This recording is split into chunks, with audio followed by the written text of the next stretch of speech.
Few weeks back, I published a video about office politics. Play the game or get played. If you have missed it, no worries. You can watch it here. In that video, I talked about the secret superpower that you have at your disposal, strategic networking, and the 4 golden rules of strategic networking to get ahead in your career.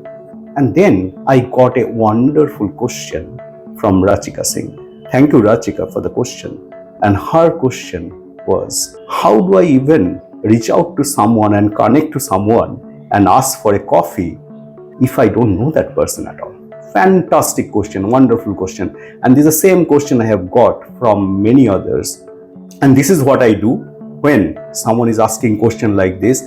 I go to the best in the game, the 2 super strategic networker that I know who are in my network. I went to them. First up is Ruchi Verma. Ruchi leads a global team across different geographies and culture, and she is one of the best in terms of strategic networking. So I reached out to Ruchi and highlighted this question to her, and she thought for a moment and then said, it's not that difficult.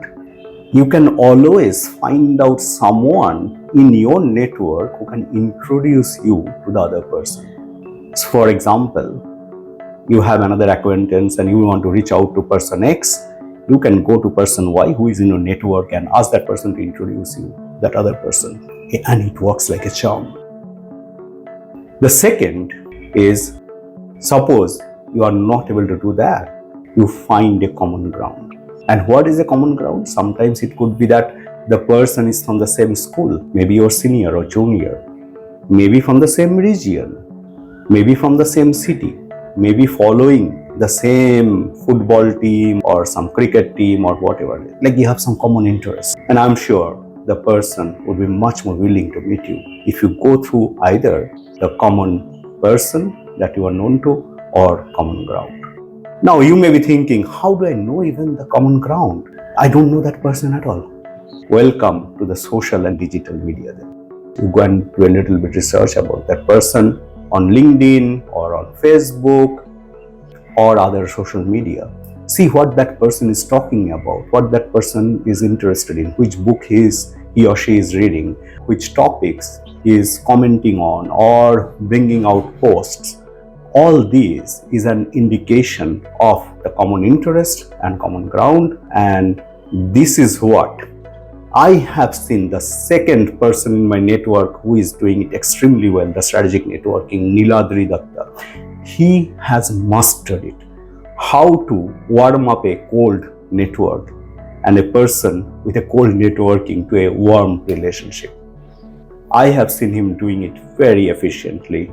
When I talk to him, this is what Niladri said. Most of the time, people actually approach the networking in the wrong way. They will send an invite on LinkedIn or Facebook or wherever, and the very next message would be, oh, I am looking for a job, or this is the role available in your organization, can you recommend me? That's the worst thing you can do. Come on, are you treating that person as a recruiter? Don't ever do that. Then how do you do it? As per Niladri, you first start with commenting on this person posts. That person may be posting. You start commenting, start observing what that person is posting on LinkedIn or social media. Start commenting, but just not commenting is enough. You need to bring your valuable insights and sometimes even opposing point of view to stand out. And this is not one time, do it for a few weeks, continue that. And after that, finally you reach out to that person one-on-one, highlight that, look, I have been noticing all the posts and I am keenly interested in what you are saying. I relate to that and this is what I believe I can bring to the table. Can we have a coffee chat? This works like wonders. I have seen Niladri establishing connection with very senior vice president or business unit head like this, and it works. So please try it out and see how it works for you. And you may be thinking, isn't this manipulative? That's a good question. Yes, it would be manipulative if you think about this networking as a tactical one. That you just build a relationship and in the second or third time you just ask for favor. You try to extract from the relationship. So if you think this relationship building as a tactical one, then yes, it's manipulative. But on the other hand, if you really believe in strategic networking and you are building the relationship, helping first, be visible, and stay invested in that relationship without even expecting anything out of it, then it's not manipulative. And maybe if you stay invested over a period of time, new doors will open for you. Who knows?